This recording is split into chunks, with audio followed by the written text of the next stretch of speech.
సంబంధించింది అగ్నికి సంబంధించింది. ఇంతకంటే పెద్ద మహాత్ములు ఋషులు మునులు ఉండే తపస్సు చేస్తూ ఉంటారు, అది ఆకాశానికి సంబంధించింది.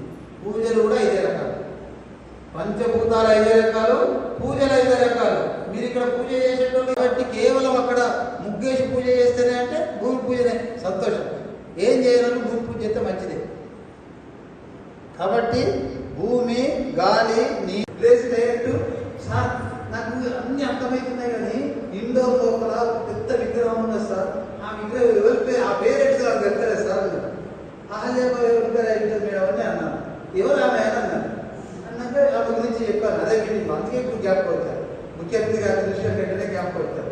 అహల్యాబాయి ఏంటిదంటే అన్నమయ కోశము, ఫిజికల్ బాడీకి సంబంధించి, ప్రాణమయ కోశము, మనోమయ కోశము, విజ్ఞానమయ కోశము, ఆనందమయ కోశము, ఆయన 5 కోశాలు తెలపాలి. ఈ చదువు అది ఒరిజినల్ చదువు, అది మనం ఇప్పుడు సబ్జెక్ట్ చెప్పేది సెకండరీ. ఇది నేర్పితేనే పంచభూతాల గురించి చెప్పినట్టు. ఈ పంచభూతాలు అనేవి మొత్తం విశ్వంలో వ్యాపించుకునే, అంతటా వ్యాపించుకునే.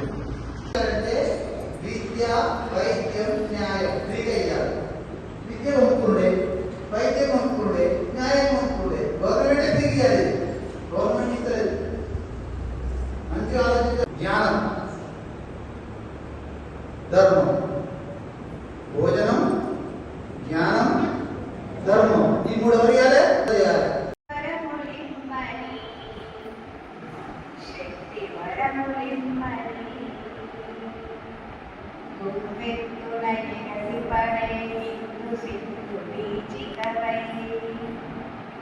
మధ్యందిన మార్తాండుని స్వయం జ్వలిత జ్వాలవై ఇందింతై భటుడింతై దనుజ బీజమనచినటుల ఇందింతై భటుడింతై దనుజ బీజమనచినటుల అరిగణముల పరిమాత్మల వీరుడవై నీవు లేచి శిరన్ వేడు తల్లి శక్తి వరములిమ్మని పాదధూళి కలిగవై హరిశోణిత తెంపుడు అమ్మకు అభిషేకమిచ్చి శిరన్ వేడు తల్లి.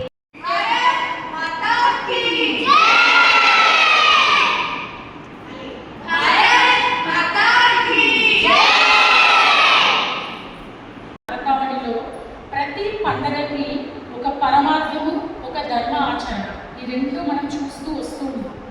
అయితే నవరాత్రి విషయానికి వస్తే, నవరాత్రి లేదా విజయదశమి అనగానే మనందరం ఇప్పటి వరకు చెప్పుకుంటూ వస్తుంది ఒకటే, చెడు పైన మంచి విజయం సాధించింది, మహిషాసుర మర్దిని మహిషాసురుని సంహారం చేసింది. కాబట్టి దీనికి చిహ్నంగా మనం దసరా పండుగని లేదా విజయదశమిని జరుపుకుంటూ ఉంటున్నాము. అలాగే నవరాత్రుల్లోనూ దుర్గమ్మని ఆరాధన చేస్తూ ఉన్నాం. కానీ ఇక్కడ ముఖ్యంగా మనం ఆలోచించాల్సిన విషయం ఒకటి ఉంది. అంటే ప్రాచీన కాలంతో మనం పోల్చుకున్నట్టయితే ఇప్పుడు ప్రస్తుతం విజయదశమి తీరు మారిపోయింది. అంటే దుర్గా నవరాత్రులు అనగానే కేవలం దుర్గారాధన చేసేయడము, అమ్మవారిని పెట్టేయడము, 9 అలంకారాల్లో 9 రూపాల్లో అమ్మవారిని కొలుచుకోవడం మాత్రమే చేస్తున్నారు తప్ప దాని వెనుక దాకున్న పరమార్థాన్ని, ముఖ్య సందేశాన్ని దాదాపుగా అందరం మర్చిపోయారు.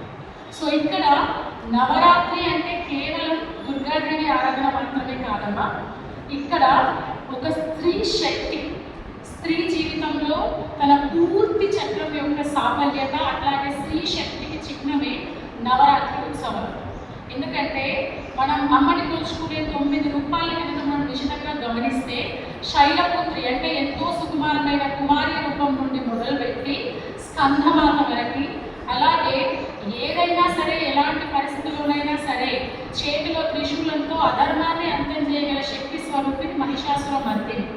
సో ఇదొక చక్రం, ఒక స్త్రీ యొక్క జీవిత చక్రం. అంటే అమ్మాయి నుండి అమ్మగా మారే వరకు చివరికి సమాజంలో తన కుటుంబాన్ని మార్చుకుని ధర్మ సంస్థాపన చేయగలిగేటువంటి శక్తి కేవలం ఆడవాళ్ళకి మాత్రమే ఉంది. కాబట్టి మన పూర్వీకులు ఆ అమ్మ నవరూపాలలో స్త్రీ యొక్క జీవిత చక్రాన్ని మనకి ప్రస్ఫుటంగా చూపించారు.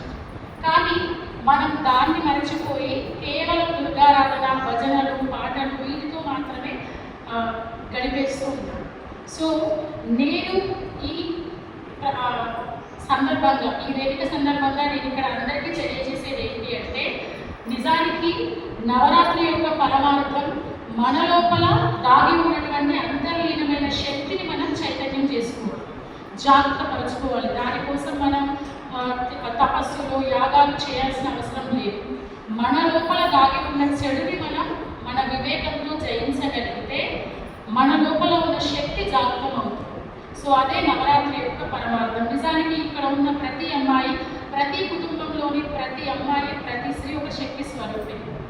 ఎందుకు అంటే ఒక కుటుంబాన్ని మార్చగలిగిన శక్తి స్త్రీకి మాత్రమే ఉంది. అందుకే మన సనాతన భారతదేశంలో ఇప్పటి వరకు స్త్రీని ఆరాధించే సంస్కృతి మనకు మాత్రమే ఉంది.